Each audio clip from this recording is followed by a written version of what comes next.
My name is Ian Walsh, and this is The Moment Money Matters with Hard Money Bankers. Today's tip is going to be a how-to on approaching a lender, and tomorrow you'll see my business partner Jason Balin will go over some more about approaching a private lender for your next flip project.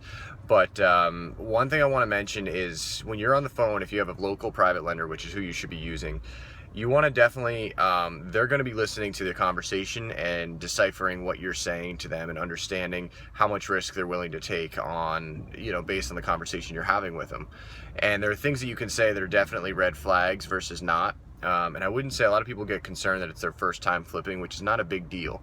What I would recommend though is when the lender asks you what you think the ARV is, the after repair value, you want to make sure you're going to be pretty close to where the lender believes it is as well. Because if you're not, assuming the lender knows the market better or as well as you do, they're significantly lower than you, or even higher, there's some sort of big disconnect there, which then immediately says, do you know, as you the borrower, do you know your market well enough? Hey, what do they know about the market? Do they just go to one of those free sites and take a guess?